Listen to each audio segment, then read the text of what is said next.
ৰাজ্যজুৰি টেট শিক্ষকৰ অৱস্থান ধৰ্মঘট। ঠিকাভিত্তিক প্ৰাথমিক টেট উত্তীৰ্ণ শিক্ষকৰ চাকৰি সুৰক্ষাৰ দাবী। ৰাজ্যৰ প্ৰান্তে প্ৰান্তে টেট শিক্ষকসকলৰ উত্তাল প্ৰতিবাদ। সদৌ অসম প্ৰাথমিক টেট উত্তীৰ্ণ শিক্ষক সমাজৰ কেন্দ্ৰীয় সমিতিৰ আহ্বানত প্ৰাথমিক টেট শিক্ষকসকলে সোমবাৰে প্ৰাথমিক শিক্ষা বিষয়াৰ কাৰ্যালয়ৰ চৌহদত অৱস্থান ধৰ্মঘট কাৰ্যসূচী ৰূপায়ণ কৰে।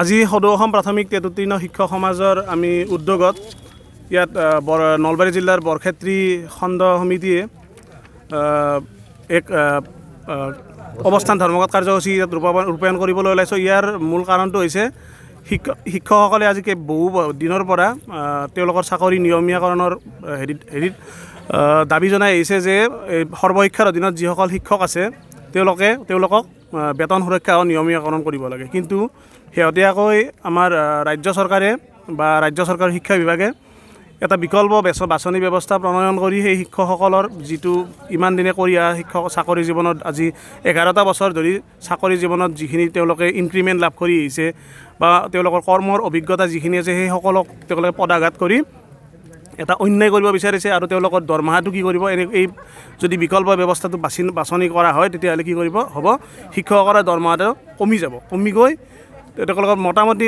15,000 মান টকা তেওঁলোকৰ শিক্ষকসকলে মানে লোকচান ভুগিব লগা হ'ব। আৰু তাৰ কাৰণে আজি আমি প্ৰতিবাদ জনাইছোঁ যে এই ব্যৱস্থাটো বন্ধ হ'ব লাগে। শিক্ষকক এনেকৈ অপমান কৰিব নালাগে আৰু শিক্ষকক ন্যায্যতা প্ৰদান কৰিব লাগে। চাওক, আপোনালোকে সকলোৱে জানে আমি চাকৰি নিয়মীয়াকৰণৰ নামত যি এক বিকল্প বাছনিৰ প্ৰক্ৰিয়া চৰকাৰে আৰম্ভ কৰিছে, ইয়াৰ আমি দুৰ্ঘোৰ বিৰোধ কৰিছোঁ। অসমৰ সৰ্বশিক্ষাৰ অধীনত নিয়োজিত প্ৰায় 25,000 প্ৰায় নিয়মীয়া শিক্ষকে আজি বিগত 24, 25 আৰু 27 জানুৱাৰী তাৰিখৰ পিছত আজিৰ দিনটোতো আমি কৰ্মবিৰতি শ্ৰেণীবৰ্জনেৰে আমি এই যে বিকল্প বাছনি চাকৰি নিয়মীয়াকৰণৰ ক্ষেত্ৰত বিকল্প বাছনি প্ৰক্ৰিয়া চৰকাৰে আনিছে তাৰ বিৰোধ কৰি আমি এই কাৰ্যসূচীসমূহ ৰূপায়ণ কৰিছোঁ। আৰু আমাৰ একমাত্ৰ আৰু প্ৰধান দাবীটোৱে হ'ল আমাক চৰকাৰে বেতন সুৰক্ষাসহ চাকৰিটো নিয়মীয়াকৰণ কৰিব লাগে। 2012 বৰ্ষৰ পৰা বিভিন্ন সময়ত বিভিন্ন পৰ্যায়ত আমাৰ ঠিকাভিত্তিক হিচাপে আমাক নিয়োজিত কৰা হ'ল আৰু দেশৰ সৰ্ববৃহৎ আইন শিক্ষাৰ অধিকাৰ আইনৰ অধীনত ঠিকাভিত্তিক ৰূপে আমাক নিয়োজিত কৰিলে।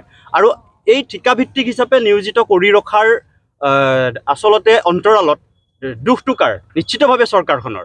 গতিকে চৰকাৰে আমাক যিটো সময়ত আমাৰ সম্পূৰ্ণ বৃত্তিগত প্ৰশিক্ষণ বা আমি DLED আদি কৰাৰ পিছত চাকৰি নিয়মীয়াকৰণৰ প্ৰতিশ্ৰুতি আছিলে বা NCT গাইডলাইন বা RTৰ অনুসৰি আমাক কৰিব লাগিছিলে, কিন্তু তাৰ প্ৰতি চৰকাৰে চৰম অনীহা প্ৰকাশ কৰি এটা সময়ত ক'লে আইনী বাধাৰ দোহাই দি পেলাই আমাক নিয়মীয়াকৰণ কৰিব নোৱাৰোঁ বুলি কৈ থকা হ'ল।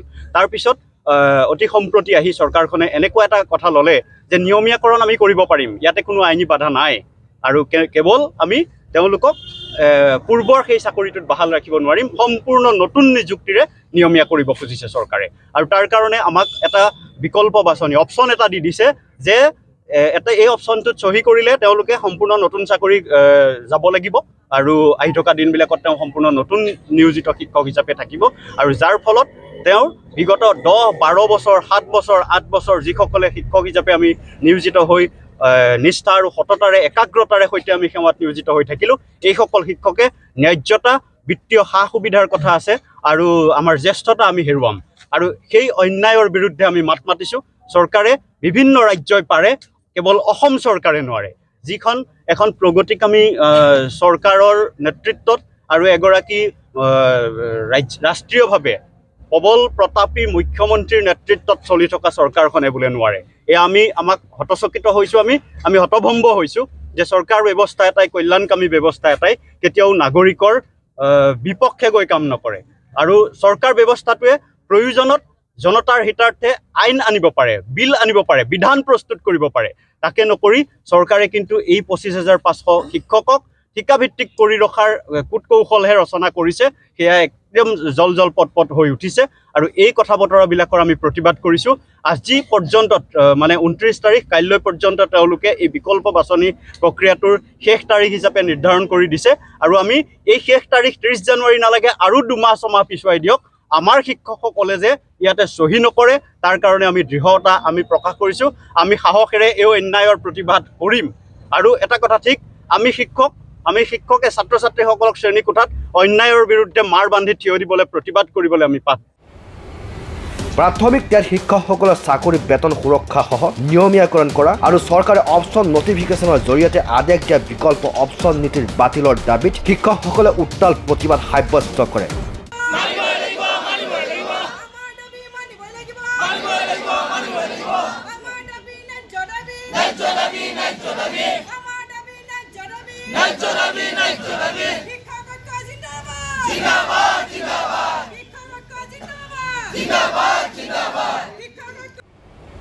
বিভিন্ন শ্লোগানেৰে প্ৰতিবাদকাৰী শিক্ষকসকলে ৰাজ্যৰ প্ৰাথমিক শিক্ষা বিষয়াৰ কাৰ্যালয়ৰ চৌহদ কপাই তোলে